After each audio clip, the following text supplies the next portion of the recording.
Pemerintah melalui Kementerian Pekerjaan Umum terus memperkuat infrastruktur sumber daya air untuk menopang ketahanan pangan dan ekonomi nasional. Salah satunya melalui Bendungan Gondang di Kabupaten Karanganyar, Jawa Tengah yang tak hanya mengatur tata air untuk pertanian, tapi juga meningkatkan ekonomi warga sekitar. Bendungan Gondang di Kabupaten Karanganyar, Jawa Tengah merupakan salah satu infrastruktur strategis yang dibangun pemerintah melalui Kementerian Pekerjaan Umum.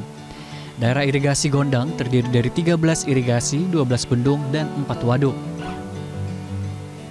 Sumber airnya berasal dari Kali Garuda yang dilepaskan dari Waduk Gondang, lalu diatur melalui sejumlah bendung seperti Krep, Sidowayah, Tempel, dan Terban. Dengan kapasitas tampungan sebesar 7 juta meter kubik, air dari Waduk Gondang mampu mengairi lahan irigasi seluas 4.000 hektar lebih, serta memenuhi kebutuhan air baku untuk Kabupaten Karanganyar dan Sragen. Kepala Unit Pengelola Bendungan Gondang, Marina Putri Prastuti, menjelaskan sistem pengairan dari Bendungan Gondang mengalir melalui sejumlah bendung, di antaranya Sudangan, Teman-Tenan, dan lainnya. Untuk operasi dan pemeliharaan dilakukan pemantauan instrumentasi setiap hari, serta perawatan fasilitas umum. Untuk kegiatan pemeliharaannya, ada pemeliharaan di sekitar tubuh bendungan, fasilitas umum, dan untuk pemantauannya kami ada pemantauan instrumentasi. Itu dilakukan setiap hari atau seperti apa? Ada yang setiap hari, ada yang setiap minggu. Kalau kendala enggak ada sih, Mbak. Paling mungkin untuk kadang itu untuk pelayanan irigasinya kadang masih belum sesuai sama SOP-nya gitu, Pak. Dari permintaan dari petaninya gitu. Ketua Tim Pengendalian Irigasi dan Rawa Kabupaten Karanganyar, Hanif Triawan Kusuma, mengatakan pasca peresmian Bendungan Gondang pada 2019, Balai Besar Wilayah Sungai melaksanakan rehabilitasi untuk meningkatkan kinerja jaringan irigasi. Pekerjaan meliputi perbaikan mercu bendung dan beberapa bagian saluran.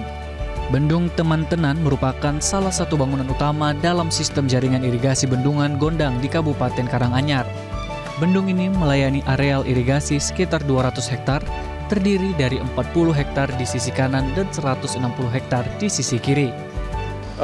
Bendung ini adalah bangunan utama yang difungsikan atau berfungsi untuk meninggikan atau menangkap muka air. Jadi sebagai bangunan utama untuk mengalirkan air dari sungai menuju ke saluran irigasi. Ini berdampak juga ya sama petani sama? Pastinya ya, jadi memang jaringan irigasi sistemnya seperti ini. Jadi dari bendung ditangkap, lalu kita alirkan ke jaringan irigasi, ke saluran irigasi primer, sekunder, dan baru ke petak tersier, seperti itu. Manfaat Bendungan Gondang dan Bendung Teman-Tenan juga dirasakan langsung oleh para petani. Ketua Gabungan Perkumpulan Petani Pemakai Air atau GP3A Sumber Makmur Kabupaten Karanganyar, Sutaryo, menyebut kehadiran bendungan memudahkan pengaturan air dan meningkatkan produktivitas sawah.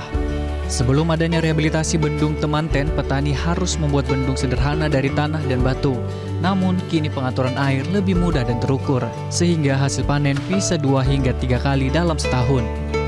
Harapannya ya nanti dengan adanya kondisi bendung yang seperti ini, nanti untuk pemeliharaannya serta manajemen pengoperasiannya mohon untuk ditingkatkan lagi agar petani bisa memanfaatkan yang semaksimal mungkin, sehingga untuk koordinasi dan yang lainnya itu nanti bisa panen dengan baik sesuai dengan program pemerintah untuk meningkatkan swadaya pangan. Pemerintah melalui Kementerian Pekerjaan Umum terus melanjutkan pembangunan infrastruktur sumber daya air untuk ketahanan nasional. Bendungan Gondang menjadi contoh infrastruktur multipurpose yang tidak hanya bermanfaat untuk pertanian, tetapi juga untuk air minum, pengendalian banjir, energi terbarukan, dan juga wisata. Jelajahi cara baru mendapatkan informasi. Download Metro TV Extend sekarang.